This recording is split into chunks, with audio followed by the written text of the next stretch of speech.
오늘 레위기죠. 레위기 5장 같이 보겠습니다. 5장 1절에서 13절까지 말씀 한번 같이 읽도록 하겠습니다. 시작. 만일 누구든지 저주하는 소리를 듣고서도 증인이 되어 그가 본 것이나 알고 있는 것을 알리지 아니하면 그는 자기의 죄를 져야 할 것이요 그 허물이 그에게로 돌아갈 것이며, 만일 누구든지 부정한 것들 곧 부정한 들짐승의 사체나 부정한 가축의 사체나 부정한 곤충의 사체를 만졌으면 부지중이라고 할지라도 그 몸이 더러워져서 허물이 있을 것이요, 만일 부지 중에 어떤 사람의 부정에 닿았는데 그 사람의 부정이 어떠한 부정이든지 그것을 깨달았을 때에는 허물이 있을 것이요, 만일 누구든지 입술로 맹세하여 악한 일이든지 선한 일이든지 하리라고 함부로 말하면 그 사람이 함부로 말하여 맹세한 것이 무엇이든지 그가 깨닫지 못하다가 그것을 깨닫게 되었을 때는 그 중 하나에 그에게 허물이 있을 것이니, 이 중 하나에 허물이 있을 때는 아무 일에 잘못하였노라 하고 자복하고 그 잘못으로 말미암아 여호와께 속죄제를 드리되 양떼 암컷 어린 양이나 염소를 끌어다가 속죄제를 드릴 것이요, 제사장은 그의 허물을 위하여 속죄할지니라.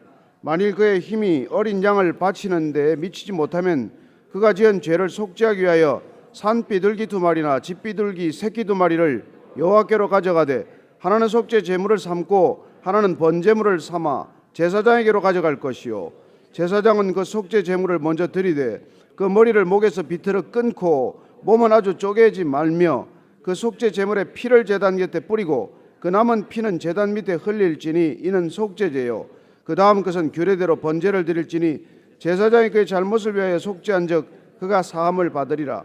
만일 그의 손이 산비둘기 2마리나 집비둘기 2마리도 미치지 못하면 그의 범죄로 말미암아 고운 가루 10분의 1 레바를 예물로 가져다가 속죄 제물로 드리되 이는 속죄제인즉 그 위에 기름을 붓지 말며 유황을 넣지 말고 그것을 제사장에게로 가져갈 것이요, 제사장은 그것을 기념물로 한 움큼을 가져다가 제단 위 여호와의 속화제물 위에 불사를 지니 이는 속죄제라. 제사장이 그가 이 중에서 하나를 범하여 얻은 허물을 위하여 속죄한즉 그가 사함을 받으리라. 그 나머지는 소제물같이 제사장에게 돌릴지니라. 아멘. 이미 우리가 레위기 앞에서부터 지금까지 오면서 5가지 제사에 관한 얘기를 대충은 알고 있습니다. 그러나 어떻게 보면 이 제사제도의 핵심은 속죄제에 있는 것이죠. 죄 문제를 해결하는 것이 제사의 근본적인 목적이기 때문입니다. 죄란 궁극적으로 하나님과 인간과의 관계를 갈라놓게 되고 하나님과의 관계를 끊어놓게 되기 때문에 그 관계를 복원하기 위해서는 궁극적으로 죄 문제를 해결해야 되기 때문입니다. 사실 인간의 가장 큰 문제가 죄 문제다 그러면 요즘 사람들은 쉽게 알아듣지도 못할 것이고 깨닫지도 못할 것이고 결코 동의하는 일이 없을 것입니다. 그러나 우리의 문제는 사실은 궁극적으로 이 죄 문제에 집중되어 있습니다. 하나님과의 관계가 끊어져 있다는 것이죠. 하나님과의 관계가 끊어지면 결국은 자기 자원으로만 살게 됩니다.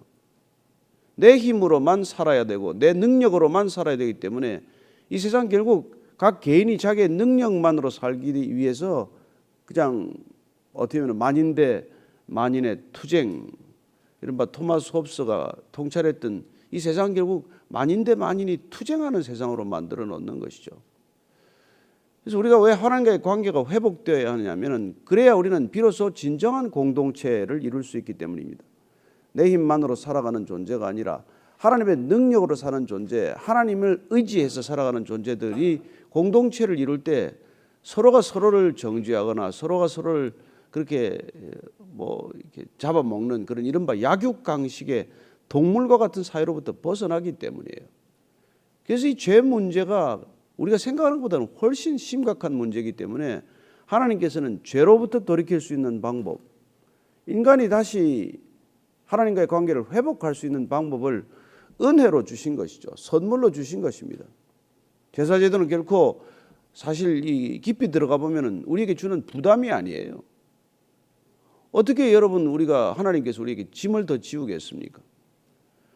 그래서 마치 우리가 교통 신호 체계가 우리에게 짐을 지우게 하기 위한 것이 아니라 공동체 전체가 함께 존립하기 위한 어떻게 보면 은혜로운 선물이에요.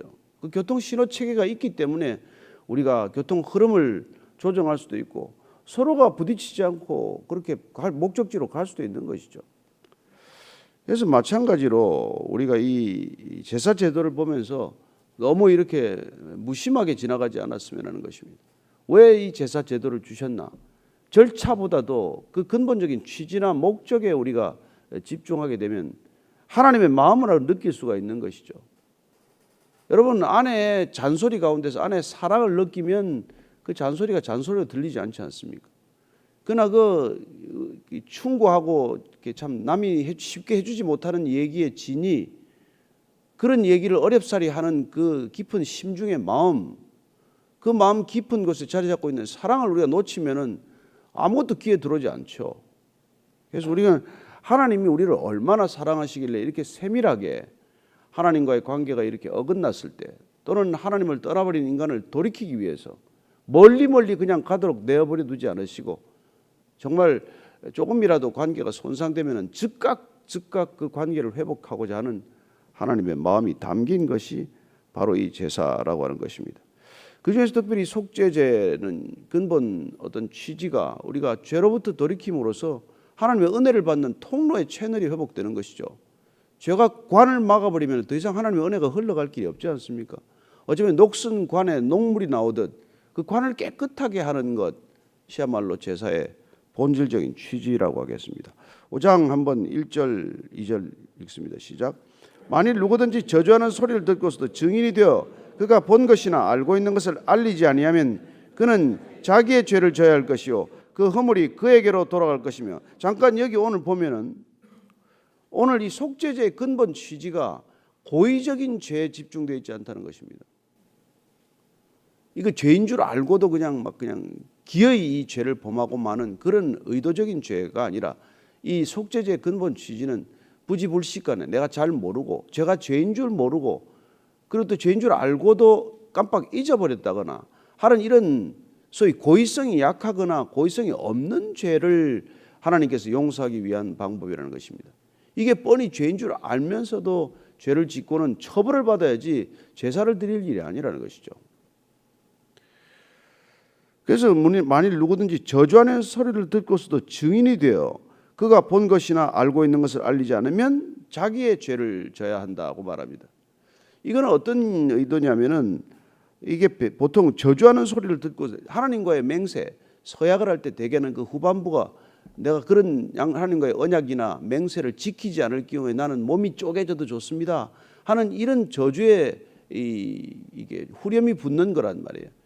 그런 얘기를 들었다고 하는 것은 하나님과의 맹세를 옆에서 들었다거나, 어떻게 보면은 그런 서약이나 언약의 증인이 되었는데도 불구하고 그 증인의 자리를 본인이 서지 않겠다, 그 사람이 범죄했는데도 불구하고 그가 약속을 하고도 약속을 깼다는 것을 증언하지 않게 되면은 그 증언하지 않은 죄가 같은 공범과 같은 그런 이 관계로 들어가지 않습니까? 그래서 그럴 경우에는 우리가 알고도 침묵해서는 안 되는 일이란 말이에요. 남의 죄를 보고도 그 사람이 죄인 줄 우리가 알고서도 또 그 사람의 죄가 반드시 사해져야 함에도 불구하고 우리가 간과해버리거나 침묵해버리면은 우리는 그 사람과 같이 죄를 지은 게 된다는 그런 의도란 말이에요. 그러니 그건 뭡니까? 공동체 전체가 함께 범죄 집단으로 전락하지 않도록 하는 하나님의 선하심이죠. 그리고 또한 우리가 궁극적으로 이것은 뭡니까? 복음의 증인이 되고서도 복음을 증언하지 않으면 복음 없이 살아가는 사람들과 같은 죄인의 반열에 들고 마는 것이죠. 그래서 우리는 진리를 알았으면 진리의 증인이 되어야 하는 것입니다. 우리가 하나님의 말씀을 들었고 하나님의 진리를 알았으면 우리는 그 진리를 증언하는 사람이 되어야 한다는 것이죠. 그게 사실은 오늘 우리가 이런 말씀을 읽는 이유 아니겠습니까? 여러분들이 복음을 혼자 간직하는 것으로 만족하시겠습니까? 우리가 하나님께서 죄를 용서하셨다고 하는 이 복된 소식을 나만 알고 저 사람은 죄 용서를 받지 않아야 한다고 생각하십니까? 그러지 않잖아요. 그러니까 만약에 우리가 이 죄 용서를 받은 사실을 누군가에게 전하지 않으면 우리 또한 죄 용서를 받지 않은 사람들과 같은 처지로 전락하게 될 수 있지 않겠어요? 그래서 그 허물이 자기에게로 돌아간다, 이렇게 말하는 것이죠. 자, 2절 3절입니다. 시작.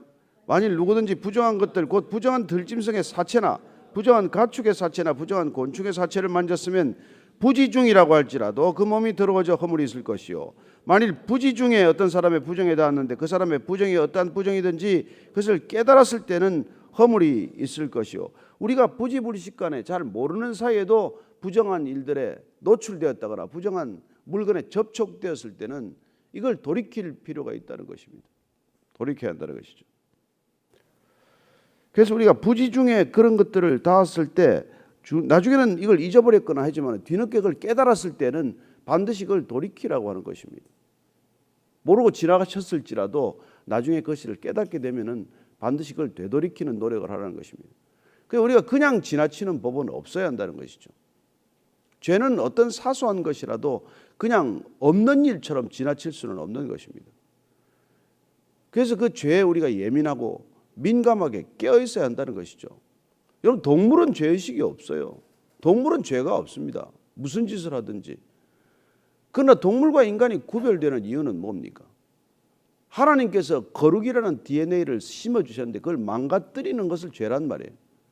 그걸 회복하지 않으면 우리가 하나님의 모양과 형상으로 지은 인간이 될 수가 없지 않습니까? 동물로 전락하는 것 아니에요. 그러니 하나님의 형상으로 만든 인간이 짐승처럼 살아가는 것보다 비극이 어디 있어요? 그래서 그걸 회복하기 위해서 하나님께서는 우리가 부지불식간이라고 하더라도 잘못을 저질렀고 그 잘못이 깨달아지고 기억나면 반드시 그걸 회복하라는 것입니다. 그래서 여러분들이 뭐 자녀나 가족들에게도 잘못을 했으면 나중에 그걸 생각해 보니까 내가 잘못했다. 그러면 사과해야 하는 것입니다. 그냥 없는 것처럼 파묻고 지나갈 일이 아니에요. 다 기억하고 있습니다. 나중에 아이들 여러분 커서 다시 한번 다 얘기해 보십시오. 아이들한테 함부로 말했던 것, 함부로 약속을 어겼던 것, 함부로 잘못이 없는데도 때렸던 것 아이들은 다 기억합니다. 그걸 안고 그 상처를 안고 가정을 시작하는데 그 가정이 행복하겠어요? 그러니 자녀들이 정말 독립된 가정을 이루기 전에 부모가 자녀의 결혼 준비를 시키는 가장 큰 준비는 자녀들에게 잘못한 게 있으면 다 죄 용서를 받고 보내야 된다는 거예요. 관계를 회복하고 보내야 돼요. 아버지와 자녀 간의 관계도. 그래서 가정에 자꾸 그렇게 불행이 자꾸 악순환이 되는 거예요. 부모한테 받은 것 고스란히 애들이 가지고 또 가정을 시작하고 해결되지 않은 문제를 가지고 또 그렇게 시작이 되고 용서받지 못한 죄가 있으면 누구도 용서 못합니다. 그래서 하나님이 이 제사제도를 통해서 공동체를 이렇게 유지하는 비결은 이거예요. 하나님께서 먼저 사랑하고 먼저 용서하셨기에 그 사랑받고 용서받은 존재가 다시 누군가를 사랑하고 용서하는 존재로 살아가야 공동체가 공동체로 존립하기 때문이죠. 지금 이 세상을 보십시오. 자기는 잘못을 버저리 하고도 남을 정죄하는 일에만 전부 핏발이 서 있지 않습니까? 이게 무슨 공동체예요? 이런 나라가 이 성한 나라입니까? 저는 하여튼 정말 그리스도인들이라도 정신 차리고 우리가 용서받았기 때문에 우리는 누군가를 용서할 수 있는 사람이 되어야 하는 것이고 우리가 사랑받는 존재이기 때문에 누군가를 사랑할 수 있는 조건 없이 사랑할 수 있는 존재가 되어야 한다는 것입니다. 그게 가정에서 먼저 이루어져야 돼요. 가정은 여러분 정말 벌거벗어도 부끄럽지 않은 것이 되어야 하는 것입니다. 가정에서도 계속해서 그렇게 정죄하는 것이 버릇이 되면 나가서 마찬가지 아니겠어요? 그래서 부모의 용서받는 존재가 된다는 것은 자녀로서 너무나 중요한 일이에요. 그냥 아이를 들들 볶는 것이 아니라 아이가 용서받고 또 용서받고 또 용서받을 때 그 아이가 나가서 누군가를 품을 줄 아는 사람, 용서할 줄 아는 사람이 되는 것이죠. 그런데 크리스천들이 자칫 잘못하면 죄의식에만 민감해져서 남을 정죄하고 남을 비난하는 데만 점점 더 익숙해질 수가 있다는 것입니다. 그건 하나님의 이 취지를 본질을 이해하지 못한 것이죠. 어쩌면 본인이 이 속죄제를 안 드린 탓입니다. 그래서 속죄제라는 하나님께 결국 내 죄가 용서받는 의식과 절차요. 내가 용서받았기 때문에 누군가를 내가 정죄하는 사람이 아니라 내 죄를 들여다볼 줄 알고 내가 내 죄에 먼저 집중하는 사람이 되는 일이란 말이죠. 그게 제사의 목적이에요. 예배의 목적이 뭡니까? 깨어있는 것 아니에요. 죄에 깨어있는 거예요. 하나님 앞에 엎드리는 까닭은 하나님 앞에서 나를 들여다보는 시간 아닙니까? 그래서 우리가 기도하는 시간, 예배드리는 이 모든 삶의 시간들은 내가 나를 성찰하는 시간이 먼저라는 것이죠. 자, 4절 말씀 읽습니다. 시작. 만일 누구든지 입술로 맹세하여 악한 일이든지 선한 일이든지 하리라고 함부로 말하면 그 사람이 함부로 말하여 맹세한 것이 무엇이든지 그가 깨닫지 못하다가 그것을 깨닫게 되었을 때는 그 중 하나에 그에게 허물이 있을 것이니 이 중 하나에 허물이 있을 때는 아무 일에 잘못하였노라고 자복하고 그 잘못으로 말미암아 여호와께 속죄제를 드리되 양 떼의 암컷 어린 양이나 염소를 끌어다가 속죄제를 드릴 것이요 제사장은 그의 허물을 위하여 속죄할지니라. 여기서 중요한 건 뭐냐면 지금 중요한 단어가 나오는데 이건 자복해야 한다는 거예요. 자복해야 한다는 거예요. 그래서 옛날에 이 사람들 이 이스라엘 백성들이 속죄제를 드릴 때는 제물을 가지고 와서 본인이 먼저 안수하지 않습니까? 두 손으로 되게 안수를 했어요. 축복할 때는 뭐 한 손으로 되게 했고 죄를 자백할 때는 두 손으로 되게 안수를 했는데 그렇게 안수하면서 내 죄를 다른 사람 앞에서 특히 제사장 앞에서 고백했단 말이죠. 무엇 때문에 내가 제사를 드리는지 다 사람들이 알게 했어요. 슬그머니 가서 제사를 드리고 온 것이 아니라. 그래서 죄를 스스로 자백하는 것, 이 고백하는 것이 너무나 중요한 하나의 절차라는 것이죠. 죄를 인정하는 것. 그렇게 죄를 인정하는 이 자백이야말로 가장 중요한 회개의 요소 아니겠어요? 그래서 요한일서를 보면은 이렇게 되어 있습니다. 요한일서 한번 찾아보십시다. 요한일서 9절 10절 말씀입니다. 요한일서 1장 9절 10절입니다. 시작. 만일 우리가 우리 죄를 자백하면 그는 미쁘시고 의로우사 우리 죄를 사하시며 우리를 모든 불의에서 깨끗하게 하실 것이요 만일 우리가 범죄하지 아니하였다면 하나님을 거짓말하는 이로 만드는 것이니 또한 그의 말씀이 우리 속에 있지 아니하니라. 말씀이 들어오면 우리는 죄가 식별된단 말이에요. 말씀이 우리 안에 머무르는 이유, 하나님께서 말씀을 주신 이유, 율법을 주신 까닭은 우리 안에 죄가 드러나게 하기 위함이고 그 죄를 토설하고 그 죄를 고백하면 하나님은 언제나 그 죄를 사하신다. 이게 하나님께서 우리에게 주신 상상할 수 없는 은혜요 축복 아닙니까? 이걸 가지고 우리 안에 꾸객 닿아가지고 우리 안에 온통 곰팡이가 피고 검버섯이 피고 그래서 썩어 문드러지게 만들어 놓는 게 죄인들 아닙니까? 죄인들의 삶이란 게 그 죄를 드러내지 않기 때문에 안에서 그냥 썩어가는 거예요. 여러분 음식 어디 냉장고라도 아무리 오래 넣어놓으면 다 상하지 않습니까? 우리 안에 이렇게 죄를 드러내는 하나님과의 소통이 없고서는 우리는 결코 신앙생활을 할 수 없는 것이죠.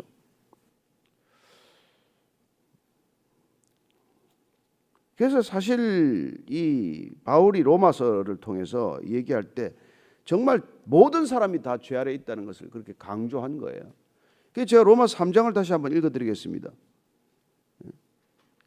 10절 이하를 기록된 바 의인은 없나니 하나도 없으며 깨닫는 자도 없고 하나님을 찾는 자도 없고 다 치우쳐 함께 무익하게 되고 선을 행하는 자는 없나니 하나도 없더라. 그들의 목구멍은 열린 무덤이요 그 혀로는 속임을 일삼으며 그 입술에는 독사의 독이 있고 그 입에는 저주와 악독이 가득하고 그 발은 피 흘리는 데 빠른지라. 파멸과 고생이 그 길에 있어 평강의 길을 알지 못하였고 그들의 눈앞에 하나님을 두려워함이 없느니라. 이 죄인들의 삶을 이렇게 요약을 해놓은 거예요. 죄를 고백하지 않고 죄 문제를 해결하지 않고 그 죄를 안에서 꽁꽁 숨기고 그 죄를 가지고 살다가 평강을 잃어버리고 파멸의 길로 치닫는다. 이게 죄인들의 삶 아닙니까? 하나님을 두려워함이 없고. 그렇죠? 자, 7절 이하를 읽겠습니다. 시작.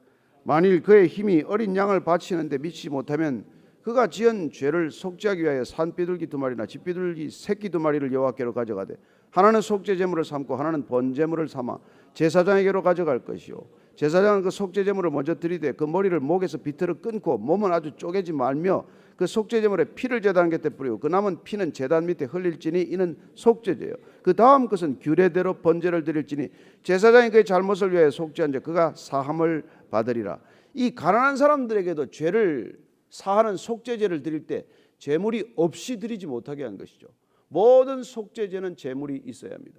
모든 속죄 제물은 피를 흘려야 합니다. 피 흘림이 없으면 죄 용서가 없습니다. 그렇습니다. 죄는 죽음을 뜻하기 때문에 그 죽음을 대신할 제물이 피를 흘려야 하는 것이죠. 그래서 예수님께서 마지막에 피 흘려 돌아가신 것이죠. 그런데 문제는 이 가난한 사람들은 뭐 양이나 염소나 이런 거 살 돈 없지 않습니까? 그래서 집비둘기나 산비둘기 새끼 2마리 사는데 그게 나중에 신약에 보면 한 아사리온에 팔렸다고 돼 있죠.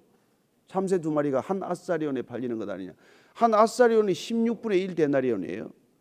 그러면 뭡니까? 하루 우리가 품삯을 10만 원이다. 한 데나리온이 10만 원이다 그러면 한 아사리온은 얼마예요? 한 6천 원쯤 되는 것이죠. 한 6천 원을 들여서도 제사를 드려야 되는 거예요. 제물을 내게 했습니다. 그리고 왜 2마리냐면 그건 너무 작아서 피 흘리기가 어려우니까 한 마리는 속죄 제물로 쓰고 한 마리는 번제물로 그걸 쓰게 한 것이죠. 그래서 그렇게 치밀하게 죄 용서를 받는 데는 누구나 용서를 받을 수 있어요. 제사장이든 족장이든 평민이든 뭐 남녀노소건 구별 없습니다. 그러나 제물을 마련할 돌이 없을 때는 자기 형편에 맞게 가장 적은 제물이라도 가지고 나와서 제사를 드리도록 한 것이죠. 그래서 제물 없는 제사는 없다는 것입니다. 그런데 더 가난한 사람은 어떻게 될까? 11절 이하를 읽고 마칠게요. 시작. 만일 그의 손이 산비둘기 2마리나 집비둘기 2마리에도 미치지 못하면 그의 범죄로 말미암아 고운 가루 10분의 1 에바를 예물로 가져다가 속죄제물로 드리되 이는 속죄제인즉 그 위에 기름을 붓지 말며 유향을 놓지 말고 그것을 제사장에게로 가져갈 것이요 제사장은 그것을 기념물로 한 움큼을 가져다가 제단 위 여호와의 화제물 위에서 불사를 지니 이는 속죄제라. 제사장이 그가 이 중에서 하나를 범하여 얻은 허물을 위하여 속죄한즉 그가 사함을 받으리라. 그 나머지는 소제물같이 제사장에게 돌릴지니라. 가장 가난한 사람들에게도 길을 열어야 돼. 그건 뭐냐면은 밀가루를 가져오라는 거예요. 그럼 이거 피 흘리지 않습니까? 피가 없지 않습니까? 근데 이건 그 당시에는 지금은 밀가루가 뭐 더 비싸게 도 있을지 모르지만 가장 싼 게 밀가루였단 말이에요. 그리고 밀가루는 늘 이게 음식 일용할 양식 아니에요. 그러니까 어쩌면 제사를 드리기 위해서 하루 양식을 내가 그러더라도 그 제사를 드리도록 한 것이죠. 제가 이게 프랑스 여행할 때 가장 놀라는 게 바게트 이만한 바게트를 1유로씩 다 어디를 가나 1유로예요. 그러니까 거지도 1유로 구걸해서라도 그거 하나 사서 하루에 먹고 살게 하는 거예요. 누구나 먹고 살아야 되기 때문에 한 1,000원, 1,200원에 그걸 파는 것이죠. 하루 종일 그거 뜯어먹고 있지 않습니까?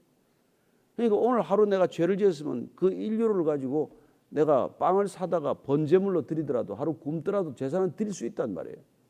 누구든지 범죄했기 때문에 누구든지 속죄제를 드려야 되는 것이죠. 그래서 예수님께서 속죄하는 상징적인 의식으로 발을 씻어 드린 거란 말이에요. 그리고 날마다 그 발을 씻으라고 말씀하시는 것이죠. 너희들이 날마다 내 발을 씻기지 내가 발을 씻겨주지 않으면 넌 나와 상관이 없다. 이런 얘기를 하시는 것이죠. 저와 여러분들이 이게 신앙생활이 점점 오래되면 저도 그렇습니다만 회개나 참회의 기도를 잘 드리지 않아요. 그래서 우리 간구의 기도는 많아지는데 점점 참회의 기도는 줄어드는 것이죠. 그러나 모든 기도에 앞서서 사실은 참회의 기도를 먼저 드려야 되지 않겠습니까? 그래서 하나님과의 관계가 바르게 회복된 뒤에 간구를 해야 간구는 상달되지 않겠어요? 그래서 오늘 이 보니까 제사를 속죄제는 누구나 드려야 하고 어떤 사람이든지 드려야 하고 그리고 어떤 경우에나 제물이 필요하다는 것입니다. 우리는 예수님께서 그 제물이 되셨습니다. 상상할 수 없는 대가를 치르셨습니다. 그래야 우리는 담대히 나아가지만 그럼에도 불구하고 우리가 날마다 주님의 발을 내밀고 주님 발을 씻어 주십시오. 제가 주님께서 씻어주지 않으면 나는 주님과 관계가 끊어집니다. 그런 죄에 대한 솔직함은 있어야 한다는 것입니다. 오늘 우리가 기도할 때 각자 하나님 앞에서 그동안 참회를 게을리했던 부분이 있다면 주님께 다시 한번 죄를 스스로 고백하고 그리고 다시 다른 기도의 제목으로 올려드리게 되기를 바랍니다. 같이 기도하겠습니다. 하나님 아버지, 제가 참으로 교만합니다. 하나님, 겸손한 줄 아는 교만이 있습니다. 하나님, 제가 부지불식간에 남을 비난합니다. 하나님, 그저 입으로 범죄하는 줄도 모르고 범죄하고 남을 가볍게 말하는 그런 범죄를 하고 형제를 나가라 하는 범죄를 저지르게 되고 주님께서는 형제를 바보라고 하면은 정말 연자 맷돌을 쥐고 바다에 뛰어들어야 한다고 말씀하셨는데 하나님, 우리가 부지불식간에 짓는 죄가 얼마나 많은지 우리 자신도 모릅니다. 그러나 욥이 늘 자녀들의 죄까지 본인이 제사를 드렸듯이 부지불식간에 지은 죄를 위하여 날마다 상번제를 드렸듯이 하나님, 우리도 아침 저녁으로 상번제 드릴 때마다 속죄제를 함께 드리는 심정이 되게 하시고 날마다 죄를 구하는 고범죄를 주님께서 정말 사하여 주심을 알고 믿고 나아가기를 원합니다. 하나님, 날마다 이 죄의 고백이 게을러지지 않게 해 주옵소서. 작은 죄도 예민하게 깨어있게 해 주시옵소서. 어떤 죄라도 죄임을 깨달을 때는 즉각 돌이키게 하여 주옵소서. 하나님, 제가 죄인 줄도 모르고 살아가다가 주님 만나서 제가 죄라는 것 알게 되었습니다. 날마다 죄의식에 사로잡혔지만 주님께서는 그 죄를 없이 해주셨고 그리스도의 피로 보혈로 우리를 정결케 하셨습니다. 그러나 날마다 다시 입술로 짓는 죄, 부지불식간에 짓는 죄 그냥 지나치지 않게 하시고 늘 주 앞에 고백하고 자백하여 주로부터 용서받는 귀한 은혜 놓치지 않게 해 주옵소서. 이제는 십자가에서 모든 죄를 피 흘려 사하신 우리 구주 예수 그리스도의 은혜와 죄 용서를 받은 정결한 백성만이 받아주시는 아버지 하나님의 거룩한 사랑과 날마다 우리를 정결케 하시는 성령님의 기름 부으심이 오늘 다시 주 앞에서 우리가 알게 모르게 지은 모든 죄를 주 앞에 내어놓고 그리고 다시 한번 거룩한 주의 백성으로 회복하기를 원하는 이 자리에 고개 숙인 정결한 주의 백성들 위해 지금부터 영원까지 함께 하시기를 간절히 축원하옵나이다. 아멘.